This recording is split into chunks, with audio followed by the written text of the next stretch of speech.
ಎಲ್ಲರಿಗೂ ನಮಸ್ಕಾರ ಸ್ನೇಹಿತರೆ. ಈ ಒಂದು ಸಂಚಿಕೆಯಲ್ಲಿ ನಾವು ಗುಪ್ತರು ಹಾಗೂ ವರ್ಧನರು ಎಂಬ ಪಾಠದಿಂದ ಬರತಕ್ಕಂಥ ಕೆಲವೊಂದು ತಿಳ್ಕೊಳ್ಬೇಕಂತ ಪ್ರಮುಖ ಅಂಶಗಳನ್ನು ನಾವು ಒಂದೊಂದಾಗಿ ತಿಳ್ಕೊಳ್ತಾ ಹೋಗೋಣ. ಸೊ ವಿಡಿಯೋವನ್ನು ಸ್ಕಿಪ್ ಮಾಡದೆ ಪೂರ್ತಿಯಾಗಿ ನೋಡಿ. ಈ ಒಂದು ಕಂಟೆಂಟ್ ಇಷ್ಟ ಆಗಿದ್ದಲ್ಲಿ ಲೈಕ್ ಮಾಡಿ, ಶೇರ್ ಮಾಡಿ ಹಾಗೂ ಚಾನಲನ್ನು ತಪ್ಪದೆ ಸಬ್ಸ್ಕ್ರೈಬ್ ಮಾಡಿ. ಸೊ ಹಾಗಾದರೆ ಬನ್ನಿ ಸ್ನೇಹಿತರೆ, ಈ ಗುಪ್ತರು ಮತ್ತು ವರ್ಧನರ ಪಾಠದಿಂದ ಒಂದೊಂದು ಅಂಶವನ್ನು ನಾವು ತಿಳ್ಕೊಳ್ತಾ ಹೋಗೋಣ. ಮೊದಲಿಗೆ ಗುಪ್ತರ ಸಾಮ್ರಾಜ್ಯದಿಂದ ಈ ಗುಪ್ತ ವಂಶದ ಸ್ಥಾಪಕ ಯಾರು? ಈ ಗುಪ್ತ ವಂಶದ ಸ್ಥಾಪಕ ಶ್ರೀಗುಪ್ತ. ಸೊ ಅದೇ ರೀತಿ ಈ ಗುಪ್ತ ಶಕೆ ಅನ್ನೋದು ಈ ಗುಪ್ತರಿಂದ ಪ್ರಾರಂಭವಾಗುತ್ತೆ. ಗುಪ್ತರು ಗುಪ್ತ ಶಕೆ ಅನ್ನೋದನ್ನ ಪ್ರಾರಂಭ ಮಾಡ್ತಾರೆ. ಶ್ರೀಗುಪ್ತನಿಗೆ ಇರತಕ್ಕಂಥ ಬಿರುದು ಯಾವುದು ಅಂದರೆ ಮಹಾರಾಜಾಧಿರಾಜ ಅನ್ನೋದು ಶ್ರೀಗುಪ್ತನಿಗೆ ಇರ್ತಕ್ಕಂಥ ಒಂದು ಬಿರುದು. ಸೊ ಇವರು ಎಲ್ಲಿಂದ ತಮ್ಮ ನೆಲೆಯನ್ನು ಕಂಡುಕೊಳ್ತಾರೆ ಅಂದರೆ ಗುಪ್ತರು ಮಗಧ ಪ್ರದೇಶದಿಂದ ತಮ್ಮ ನೆಲೆಯನ್ನು ಕಂಡುಕೊಳ್ತಾರೆ. ಸೊ ಅದೇ ರೀತಿ ಸಮುದ್ರಗುಪ್ತನ ಸಾಧನೆಗಳನ್ನು ಯಾವ ಶಾಸನ ವಿವರಿಸುತ್ತೆ? ಸಮುದ್ರಗುಪ್ತನ ಸಾಧನೆಗಳನ್ನು ಅಲಹಾಬಾದ್ ಸ್ತಂಭ ಶಾಸನ ನಮಗೆ ವಿವರಿಸುತ್ತೆ. ಸೊ ಈ ಒಂದು ಅಲಹಾಬಾದ್ ಸ್ತಂಭ ಶಾಸನವನ್ನು ಹರಿಸೇನನು ಸಂಸ್ಕೃತ ಭಾಷೆಯಲ್ಲಿ ರಚನೆ ಮಾಡಿದ್ದಾನೆ. ಈ ಒಂದು ಅಲಹಾಬಾದ್ ಶಾಸನವನ್ನು ಅಶೋಕನ ಮೆಹರೂಲಿ ಸ್ತಂಭದ ಮೇಲೆಯೇ ಕೆತ್ತಲಾಗಿರುತ್ತದೆ. ಸೊ ಏನೆಲ್ಲ ಈ ಸಮುದ್ರಗುಪ್ತನ ಬಗ್ಗೆ ಈ ಅಲಹಾಬಾದ್ ಸ್ತಂಭ ಶಾಸನ ವಿವರಿಸುತ್ತೆ ಅದನ್ನು ಹರಿಸೇನನು ಸಂಸ್ಕೃತ ಭಾಷೆಯಲ್ಲಿ ರಚಿಸಿರೋದು. ಸೊ ಇದು ಅಶೋಕನ ಮೆಹರೂಲಿ ಸ್ತಂಭ ಶಾಸನದ ಮೇಲೆಯೇ ಈ ಒಂದು ಅಲಹಾಬಾದ್ ಶಾಸನವನ್ನು ಸಹ ಕೆತ್ತಲಾಗಿದೆ. ಸೊ ಅದೇ ರೀತಿ ಕಾಳಿದಾಸನು ರಚಿಸಿದ ಪ್ರಮುಖ ಖಂಡ ಕಾವ್ಯ ಯಾವುದು? ಸೊ ಮೇಘದೂತ ಅನ್ನೋದು ಕಾಳಿದಾಸನು ರಚಿಸಿರತಕ್ಕಂಥ ಒಂದು ಖಂಡಕಾವ್ಯ. ಅದೇ ರೀತಿ ಇನ್ನೊಂದು ಕಾವ್ಯ ಯಾವುದಂದ್ರೆ ಋತು ಸಂಹಾರ. ಸೊ ಕಾಳಿದಾಸನು ಇನ್ನೂ 2 ಮಹಾಕಾವ್ಯಗಳನ್ನು ರಚನೆ ಮಾಡ್ತಾನೆ. ಅವು ಯಾವ್ಯಾವು ಅಂದರೆ ರಘುವಂಶ ಮತ್ತು ಕುಮಾರ ಸಂಭವ ಅಂತಕ್ಕಂಥ 2 ಮಹಾಕಾವ್ಯಗಳನ್ನು ಕಾಳಿದಾಸ ರಚನೆ ಮಾಡ್ತಾನೆ.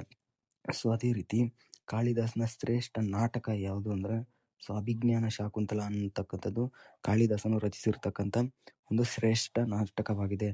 ಸೊ ಕೊನೆಗೆ ಈ ಗುಪ್ತರ ಸಾಮ್ರಾಜ್ಯ ಹೆಂಗೆ ಪತನವಾಗುತ್ತೆ ಅಂದರೆ ಊಣರು ನಿರಂತರವಾಗಿ ದಾಳಿ ಮಾಡ್ತಾ ಇರ್ತಾರೆ. ಸೊ ಈ ಊಣರ ನಿರಂತರ ದಾಳಿಗಳಿಂದ ಗುಪ್ತ ಸಾಮ್ರಾಜ್ಯ ಅನ್ನೋದು ಪತನವಾಗುತ್ತೆ.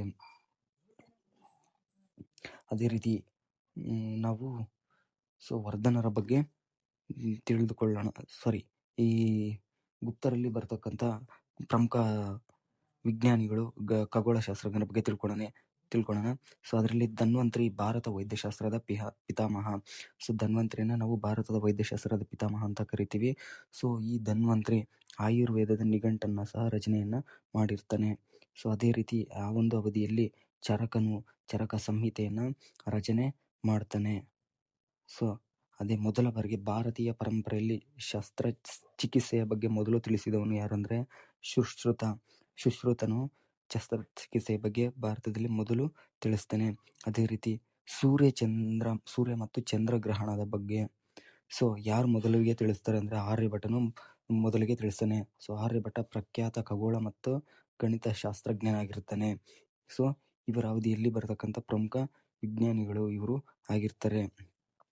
ಅದೇ ರೀತಿ ಪಂಚಸೈದ್ಧಾಂತಿಕ ಎಂಬ ಖಗೋಳಶಾಸ್ತ್ರದ ಗ್ರಂಥವನ್ನ ವರಾಹಮಿಹಿರ ರಚನೆ ಮಾಡ್ತಾನೆ. ಸೊ ಈ ಒಂದು ಪ್ರಶ್ನೆಯನ್ನ ಮೊನ್ನೆ TET ಪರೀಕ್ಷೆಯಲ್ಲಿ ಕೇಳಿದ್ರು. ಪಂಚಸೈದ್ಧಾಂತಿಕ ಎಂಬ ಗ್ರಂಥವನ್ನ ಖಗೋಳಶಾಸ್ತ್ರ ಗ್ರಂಥವನ್ನ ರಚಿಸಿದವರು ಯಾರು ಅಂದ್ರೆ ವರಾಹಮಿಹಿರ. ಸೊ ಅದೇ ರೀತಿ ಈಗ ವರ್ಧನರ ಬಗ್ಗೆ ತಿಳ್ಕೊಳ್ಳೋದಾದ್ರೆ ಈ ವರ್ಧನ ವಂಶದ ಸ್ಥಾಪಕ ಯಾರು ಅಂದ್ರೆ ಪುಷ್ಯಭೂತಿ ಎಂಬುವನು ಈ ವರ್ಧನ ವಂಶದ ಸ್ಥಾಪಕ. ಸೊ ಇವರಲ್ಲಿ ತುಂಬಾ ಪ್ರಸಿದ್ಧವಾಗಿರ್ತಕ್ಕಂಥ ಅರಸ ಯಾರು ಅಂದ್ರೆ ಹರ್ಷವರ್ಧನನು ತುಂಬಾ ಪ್ರಸಿದ್ಧನಾಗಿದ್ದ ಒಬ್ಬ ಅರಸನಾಗಿದ್ದನು. ಸೊ ವರ್ಧನನ ನಮ್ಮ ಕರ್ನಾಟಕದ ಅರಸ ಇಮ್ಮಡಿ ಪುಲಕೇಶಿಯು ಸೋಲಿಸಿದ್ದನು. ಅದೇ ರೀತಿ ಹರ್ಷವರ್ಧನನು ಬೌದ್ಧ ಧರ್ಮಕ್ಕೆ ಹೆಚ್ಚಾಗಿ ಪ್ರಾಶಸ್ತ್ಯವನ್ನು ನೀಡಿದನು ಹಾಗೂ ಪ್ರೋತ್ಸಾಹಿಸಿದನು. ಸೊ ಕೊನೆಯದಾಗಿ ನಾವು ಪ್ರಮುಖವಾಗಿ ತಿಳ್ಕೊಳ್ಬೇಕಾಗಿರತಕ್ಕಂಥದ್ದು ನಳಂದ ವಿಶ್ವವಿದ್ಯಾಲಯ. ಸೊ ಈ ನಳಂದ ವಿಶ್ವವಿದ್ಯಾಲಯ ಇದೊಂದು ಪ್ರಾಚೀನ ವಿಶ್ವವಿದ್ಯಾಲಯವಾಗಿತ್ತು. ಸೊ ಈ ಒಂದು ನಳಂದ ವಿಶ್ವವಿದ್ಯಾಲಯಕ್ಕೆ ಬುದ್ಧನು ಭೇಟಿ ನೀಡಿದ್ದನು. ಸೊ ಈ ಒಂದು ಅವಧಿಯಲ್ಲಿ ಹರ್ಷವರ್ಧನನು 25 ಮೀಟರ್ ಕಂಚಿನ ಬುದ್ಧನ ಪ್ರತಿಮೆಯನ್ನು ಈ ನಳಂದ ವಿಶ್ವವಿದ್ಯಾಲಯಕ್ಕೆ ಕಾಣಿಕೆಯಾಗಿ ನೀಡಿದ್ದನು. ಸೊ ಈ ಒಂದು ನಳಂದ ವಿಶ್ವವಿದ್ಯಾಲಯವು 1ನೇ ಕುಮಾರಗುಪ್ತನಿಂದ ಸ್ಥಾಪನೆ ಮಾಡಲ್ಪಟ್ಟಿತು. ಸೊ ಈ ಕುಮಾರಗುಪ್ತನು ಲಲಿತ ಕಲಾಶಾಲೆಯೊಂದನ್ನು ಇದಕ್ಕೆ ಕೊಡುಗೆಯಾಗಿ ನೀಡಿದ್ದನು. ಇಲ್ಲಿ ಇಬ್ಬರು ಮಹಾವಿದ್ವಾಂಸರು ಬೋಧನೆ ಮಾಡ್ತಾ ಇರ್ತಾರೆ. ಅವರು ಯಾರಂದ್ರೆ ನಾಗಾರ್ಜುನ ಮತ್ತೆ ಧರ್ಮಪಾಲ ಎಂಬವರು ಮಹಾವಿದ್ವಾಂಸರು ಆಗಿ ಇಲ್ಲಿ ಅವರು ಬೋಧಿಸ್ತಾ ಇರ್ತಾರೆ. ಸೊ ಅದೇ ರೀತಿ ಇಲ್ಲಿ ಈ ಒಂದು ನಳಂದ ವಿಶ್ವವಿದ್ಯಾಲಯಕ್ಕೆ ಹುಯೆನ್ ತ್ಸಾಂಗನು ಸಹ ಭೇಟಿ ನೀಡಿರ್ತಾನೆ. ಸೊ ಹರ್ಷವರ್ಧನ್ ಇದರ ಮಹಾಪೋಷಕನಾಗಿರ್ತಾನೆ. ಈ ಒಂದು ನಳಂದ ವಿಶ್ವವಿದ್ಯಾಲಯದ ವಿಶೇಷತೆಗಳಿಗೆ ಏನಂದ್ರೆ, ಸೊ ಇಲ್ಲಿ ಅನೇಕ ಸ್ತೂಪಗಳನ್ನು ಕಾಣಬಹುದು, ಚೈತ್ಯ ವಿಹಾರಗಳನ್ನು ನಾವು ಕಾಣಬಹುದು, ವಿಶ್ರಾಂತಿ ಗೃಹಗಳನ್ನು ನಾವು ಸಹ ಕಾಣಬಹುದು. ಸೊ ಅಲ್ಲಲ್ಲಿ ಕುಳಿತುಕೊಳ್ಳಲು ವಿಶ್ರಮಿಸಲು ಮೆಟ್ಟಿಲುಗಳು ಸಹ ಈ ಒಂದು ನಳಂದ ವಿಶ್ವವಿದ್ಯಾಲಯದಲ್ಲಿ ಇದಾವೆ. ಸೊ ಅದೇ ರೀತಿ ಈ ಒಂದು ನಳಂದ ವಿಶ್ವವಿದ್ಯಾಲಯದಲ್ಲಿ ಧ್ಯಾನ ಕೊಠಡಿಗಳನ್ನು ಕಾಣಬಹುದು, ಬೋಧನಾ ಕೊಠಡಿಗಳನ್ನು ನಾವು ಕಾಣಬಹುದು. ಸೊ ಇಲ್ಲಿನ ಇನ್ನಿತರ ಕಟ್ಟಡಗಳು ಇದರ ವೈಭವವನ್ನ ಆಗಿನ ಒಂದು ವೈಭವವನ್ನ ಸಾರುತ್ತವೆ. ಸೊ ಅರ್ಥ ಆಯ್ತಲ್ವಾ ಸ್ನೇಹಿತರೆ, ಈ ಒಂದು ಸಂಚಿಕೆಯಲ್ಲಿ ನಾವು ಗುಪ್ತರು ಹಾಗೂ ವರ್ಧನರ ಬಗ್ಗೆ ತಿಳ್ಕೊಳ್ಬೇಕಂತ ಕೆಲವೊಂದು ಪ್ರಮುಖವಾದ ಅಂಶಗಳ ಬಗ್ಗೆ.